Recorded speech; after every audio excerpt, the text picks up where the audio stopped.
Revoking PNTR for Russia is going to make it harder for Russia to do business with the United States, and doing it in unison with other nations to make up half of the global economy will be another crushing blow to the Russian economy. It's already suffering very badly from our sanctions.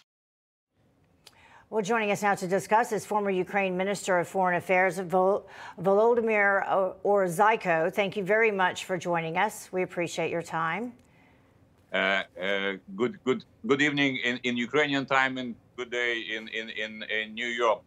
My name is Volodymyr Ohryzko, very simply to pronounce, please. Well, thank you. Thank you for that. I did want to begin with this because I tried to get through something that you wrote today, the disintegration of Russia, threat or opportunity.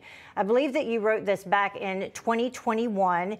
In it, and I'm going to summarize because it was about 100 pages long, you wrote that the Russian government is illegitimate because of a coup in 2020, and that you have no doubt, saddled with internal problems, Russia will cease to exist even if the current inefficient sanctions are maintained. Now, that was back in 2021.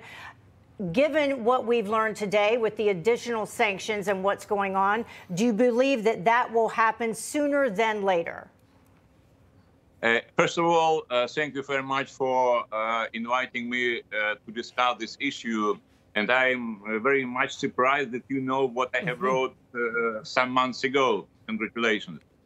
Secondly, I would like to say that we in Ukraine very much appreciate the UN tough position on Russia, and we applaud this position. Third point is very simple as well. We all are now united against this horrible Putin's regime. What Russia is doing now, for me, it's quite obvious. Russia pursues genocide policy in Ukraine. So the first conclusion, Russia should be stopped, and Putin and his surrounding must be punished, like Hitler after the World War II and all his war criminals. The same applies absolutely to the today's Russian so-called elite. What about the future of Russia?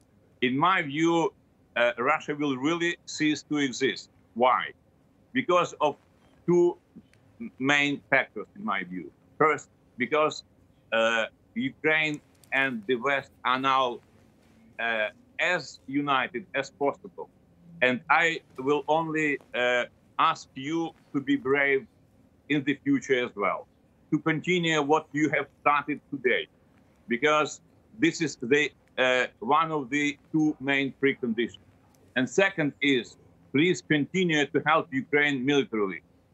It is another crucial precondition for our common victory, because you see how brave are Ukrainian soldiers, how brave are Ukrainian women. You just have seen what Ukrainians say to each other, probably saying their last words in their life. Can I ask you before we go, because we're limited on time, this depends on the people of Russia rising up, if I understand it. That's what sanctions like this are targeting, essentially, so the average person in Russia feels this, unfortunately.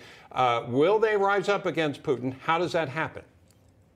No, unfortunately not. I and my colleagues in the Center for Russian Studies really have studied what is happening in Russia internally for many years. Unfortunately, Russians are supporting Putin even now.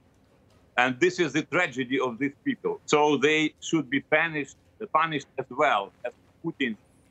Russians in their majority should be punished also. Can I ask you to clarify, I'm sorry, one more thing, because we're out of time, but you also have said that Ukraine now has the moral and legal right to reestablish its nuclear status.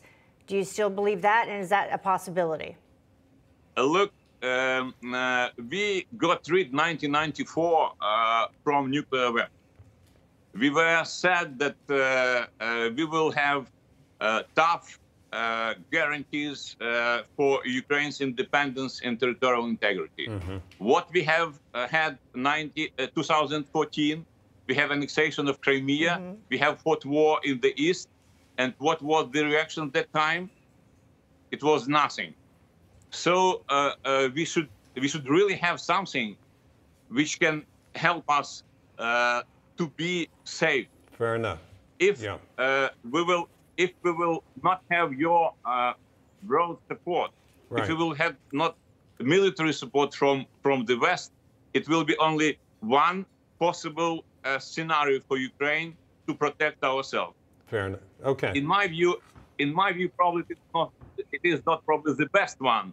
But please let us do together. Then this point will disappear from the agenda of possible Ukrainian future action. Well, thank you. Thank you very much for your time, Volodymyr Ohryzko. Thank you for joining us.